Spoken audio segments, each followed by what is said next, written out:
Vous regardez Télé Sud, bonjour à tous.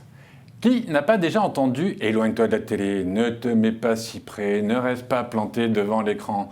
Ces phrases qui semblent surgir d'un autre temps, un temps où nous n'avions qu'un écran de télévision, voire deux par foyer, un temps où nos parents avaient peur de nous voir nous abrutir devant la petite lucarne. Que dirait-il aujourd'hui? On est passé d'un écran à 6. On est passé de quelques chaînes bien identifiées avec des programmes pour tous à Internet. Internet qu'on a longtemps perçu comme le danger principal de l'ère numérique. Cet outil dont il fallait à tout prix se méfier, de la même manière que nos parents nous mettaient en garde dès qu'on sortait du giron familial. Ne parle pas aux inconnus, regarde quand tu traverses, etc., etc. Mais on se rend compte depuis quelques années, avec des études très sérieuses, que le plus gros problème n'est pas tant ce qu'on regarde, mais le temps qu'on y consacre. Oui, le monde paraît plus beau, plus heureux, plus excitant au travers de l'écran. On n'a pas envie de le quitter, mais ce monde n'est pas celui dans lequel nous vivons. Dans notre monde, nos enfants ont besoin pour leur développement psychique, physique ou émotionnel d'autre chose que ce qu'ils voient au travers de leur smartphone et de leurs réseaux sociaux. Alors la difficulté, c'est clair, va être de pouvoir mixer intelligemment la richesse qui nous est offerte en un clic à la beauté et à la réalité de notre quotidien, le vrai. Mais est-ce que le virtuel est plus fort que le réel? On en parle tout de suite.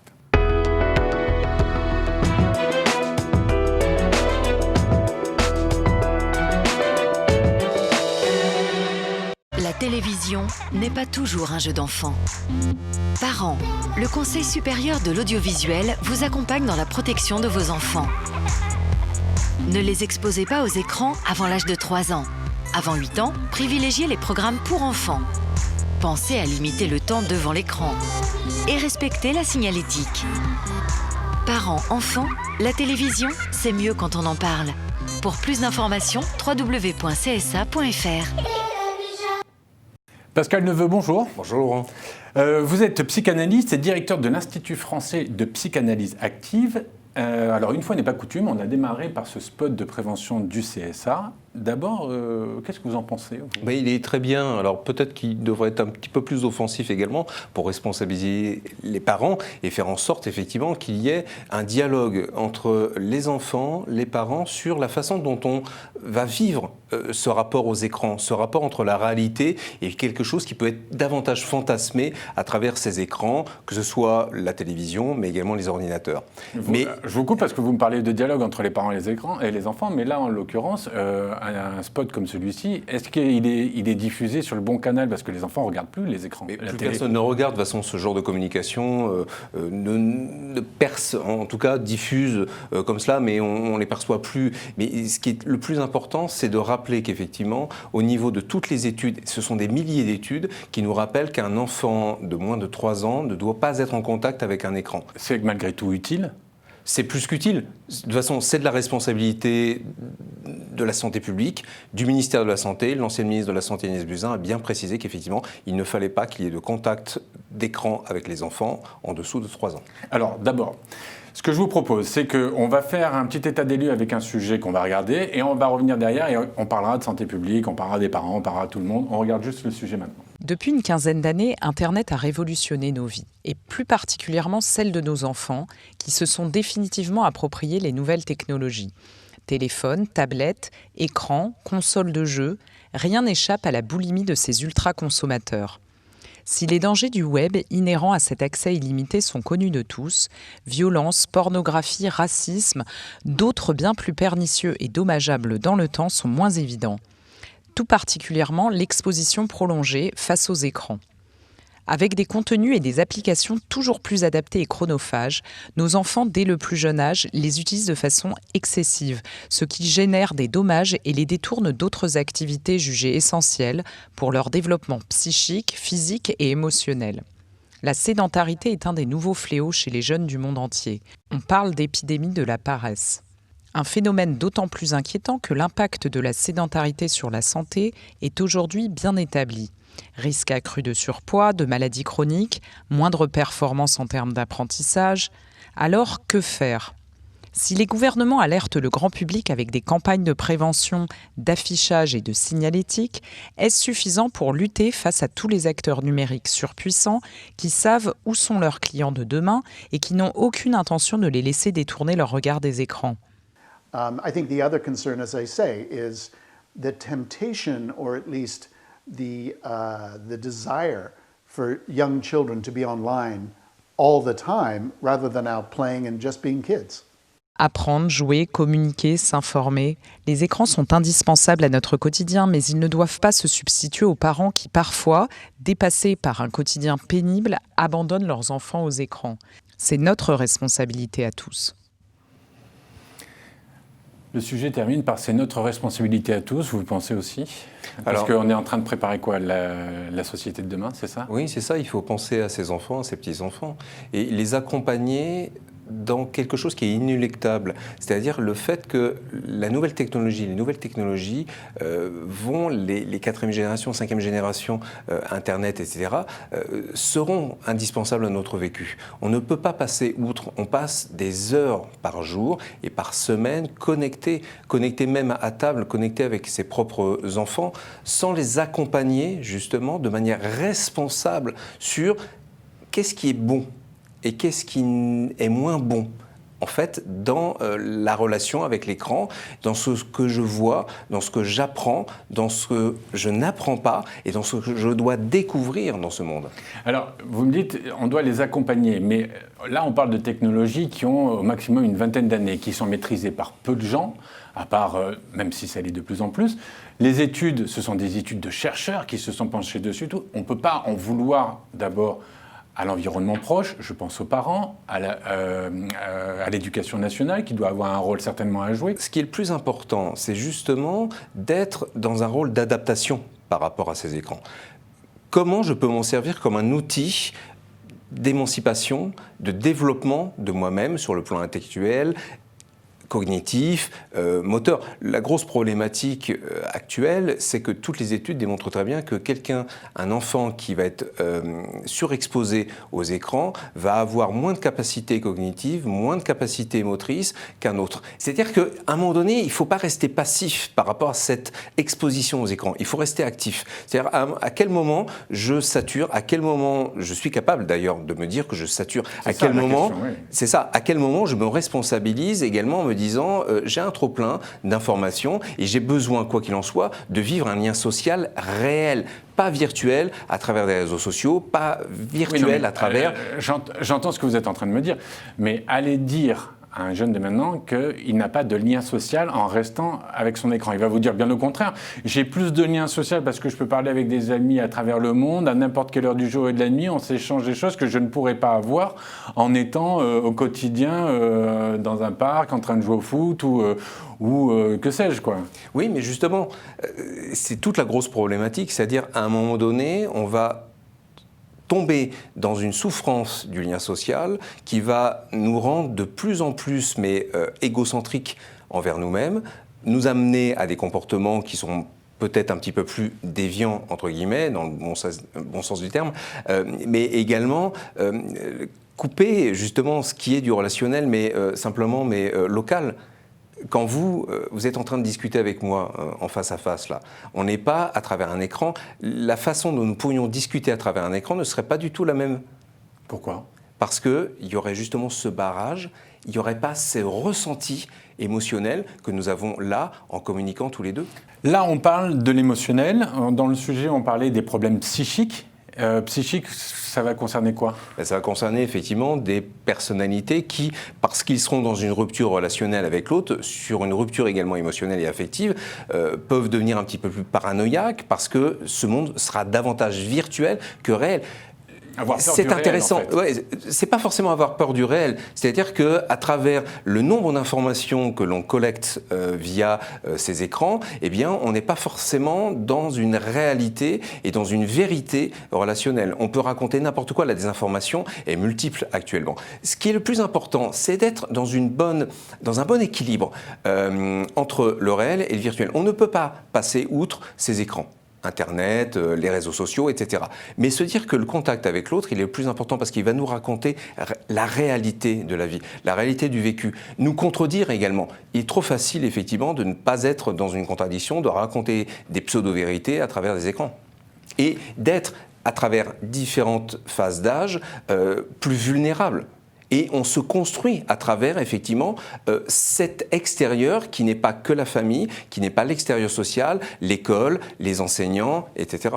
À partir de quel moment on peut considérer que ce sont des comportements addictifs ?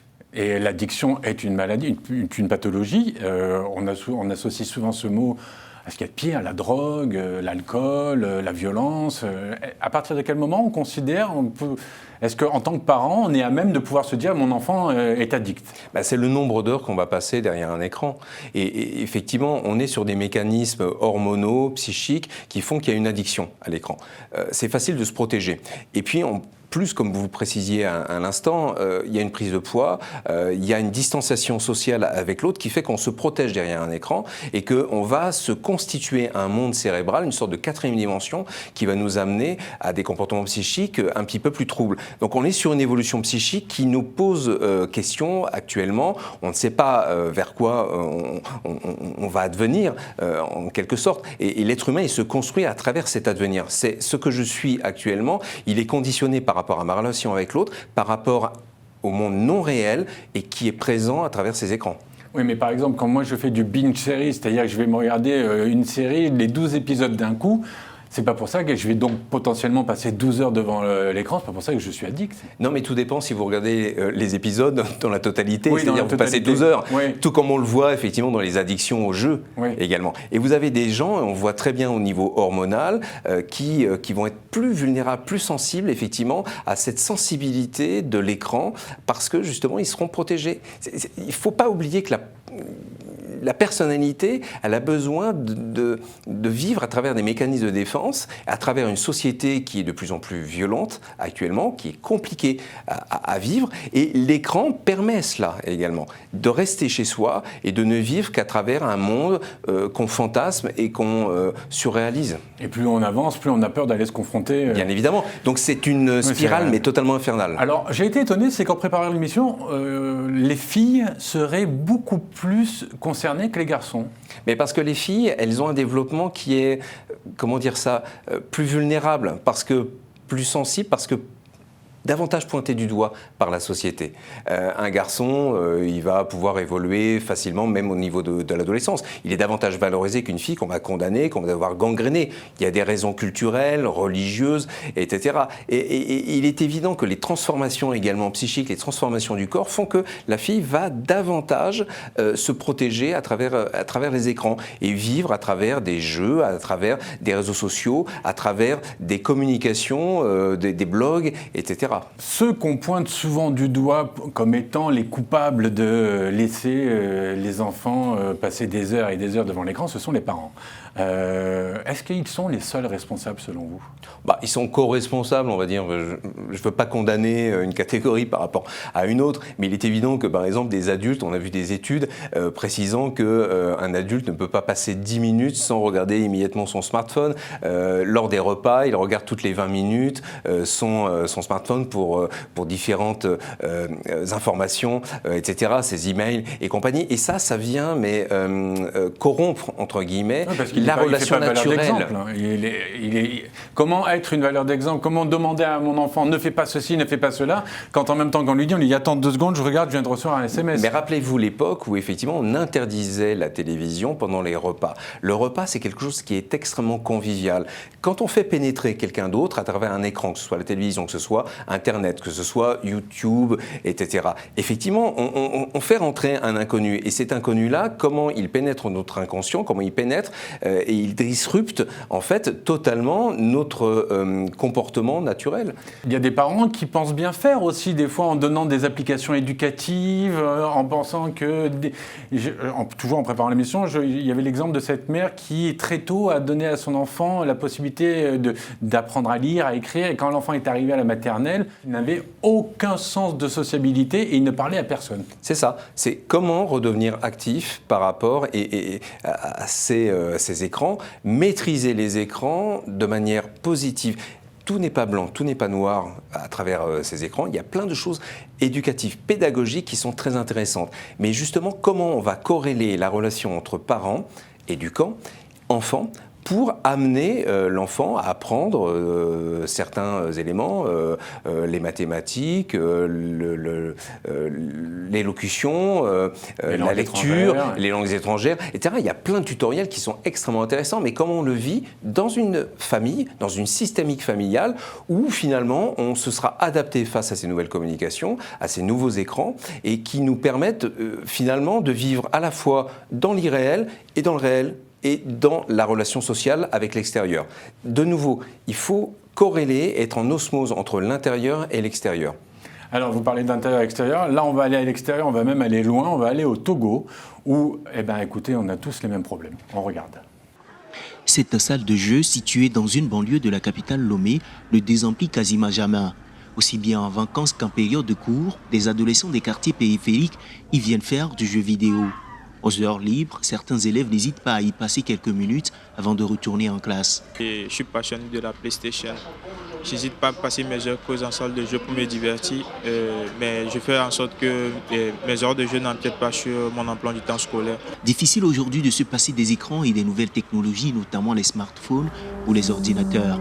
Ils font partie du quotidien, mais l'exposition des enfants aux écrans n'est pas sans conséquence sur leur développement cognitif. Lorsque les enfants même passent énormément du temps devant la télé, c'est une très mauvaise chose parce qu'ils se déconnectent de la réalité.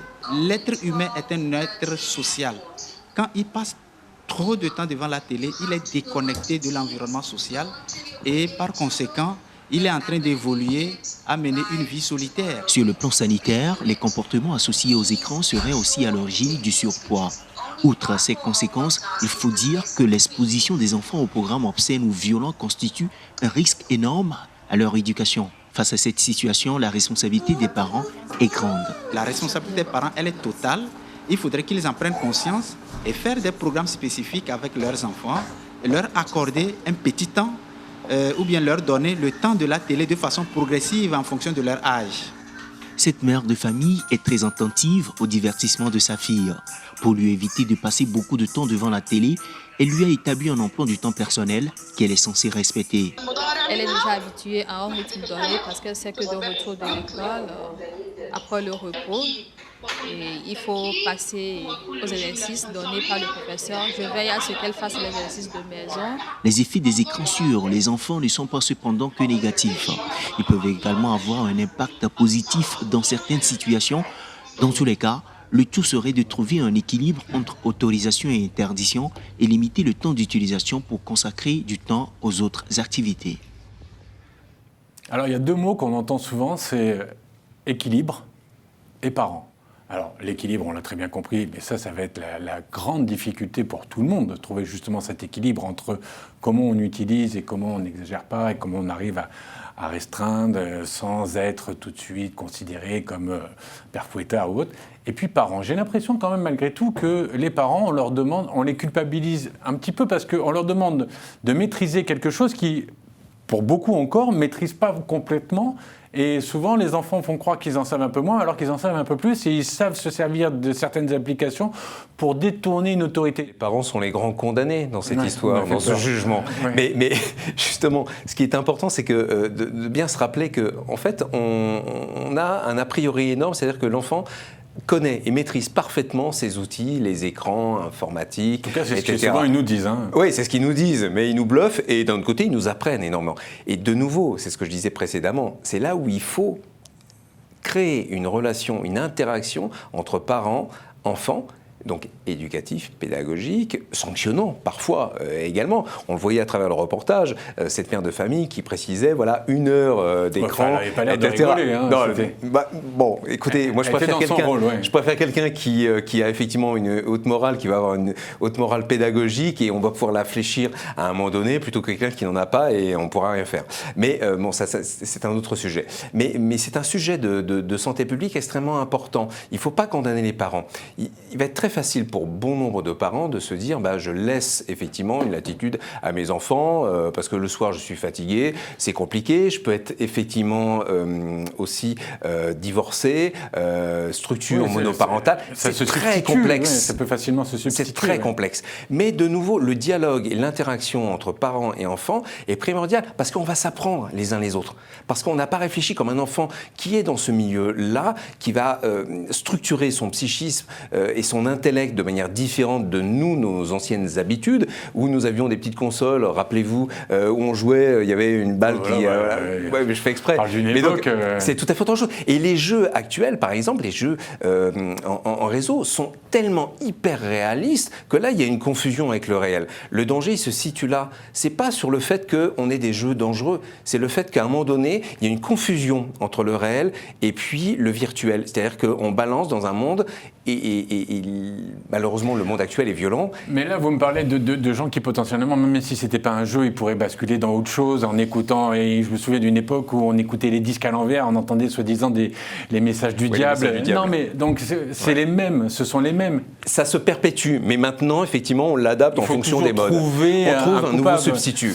Mais c'est bien que vous parliez des jeux parce que les jeux peuvent aussi avoir quand même un intérêt majeur. Est-ce que vous connaissez l'Enfant Bleu ? Oui.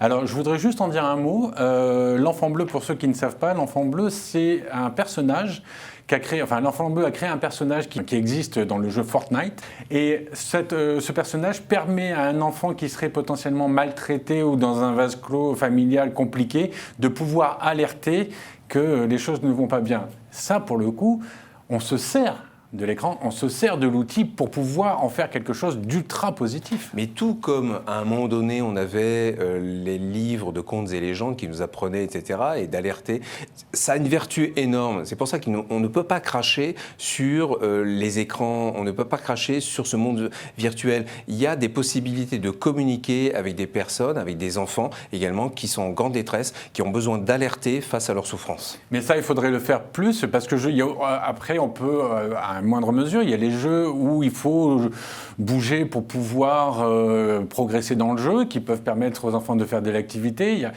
Tout n'est pas négatif. Non, comme je le disais tout à l'heure, tout n'est pas blanc, tout n'est pas noir. Mais c'est le juste milieu qui va nous permettre effectivement d'évoluer adultes, seniors également, parce que les seniors s'y mettent énormément, il ne faut pas négliger non plus. Ils ne sont pas handicapés par rapport à ces écrans, par rapport aux smartphones, aux iPads, etc. Donc, de nouveau, ça permet également de maintenir une relation entre des petits-enfants et des grands-parents. Ça, c'est génial.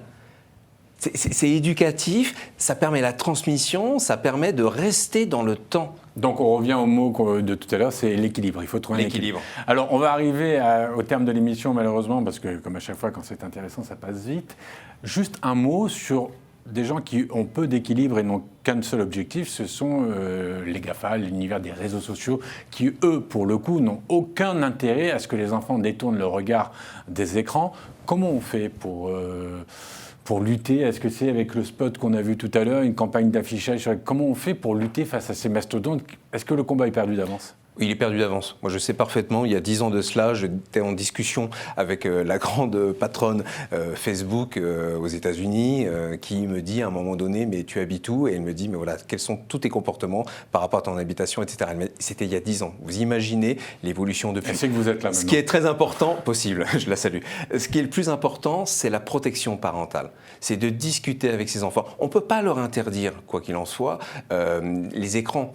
Parce qu'ils vont le faire en cachette. Et on le voit très bien à travers leurs habitudes, à travers leur absence de sommeil également. On est passé à 7 heures de sommeil chez un enfant en moyenne à peu près. Alors que c'est la norme? La norme, c'est plutôt 8 heures, 9 heures. Bon, tout dépend des tranches d'âge, bien évidemment. Donc, quoi qu'il en soit, notre monde évolue à travers cela. Et ce qu'il faudrait faire, en fait, c'est justement, c'est pas contourner, mais se réapproprier ce monde-là de manière à éviter que les GAFAM, effectivement, s'introduisent trop dans notre vie et nous orientent dans notre esprit, nous orientent dans nos achats, dans notre vie quotidienne, etc. Et puis d'autres applications que j'ai pu voir. Arrêter de subir et plutôt contrôler, mais quand... c'est compliqué. Oui, c'est compliqué. C'est voire même totalement impossible. Comment on fait pour inciter inciter son enfant à aller voir l'exposition de quartier quand lui vous dit oui mais moi je regarde Guggenheim en 360 sur le compte Facebook. On commence par le Guggenheim en 3D et puis ensuite on s'y rend. Alors ça a un coût financier bien évidemment, mais ensuite il y a quand même bon nombre de musées. Alors certes en France c'est pas tout à fait la même logique que dans les pays anglo-saxons, New York ou l'Angleterre où les musées sont davantage gratuits, sauf les musées privés. Mais quoi qu'il en soit, c'est déjà une première approche de la culture et la culture elle émancipe, la culture elle nous permet effectivement et elle nous promet d'être dans la réalité et puis de nous rappeler notre histoire. Parce que le danger des écrans, c'est d'être dans ce monde virtuel qui est gangréné à un espace-temps et qui n'est pas le monde universel. Donc, si on doit retenir équilibre, un bon mix de tout, ne pas culpabiliser mais avoir un contrôle et dialoguer avec son enfant, et surtout vigilance quand même. Ah, bien évidemment. Mais de nouveau, ça permet... Ça a toujours été de toute façon. Oui, mais vous avez bon nombre de parents qui vont se dire je fous mon enfant, pardon pour l'expression, devant un écran, comme ça je suis tranquille, plutôt que de dialoguer. Et alors, à la limite, on peut lui donner un écran et dialoguer à travers cet écran. Pascal Neveu, merci beaucoup. Merci à vous. Nous, TLS, c'est terminé pour aujourd'hui. Ce que je vous propose, c'est de continuer à vous informer en regardant Télé Sud. Et puis, on se retrouve très très vite. À bientôt.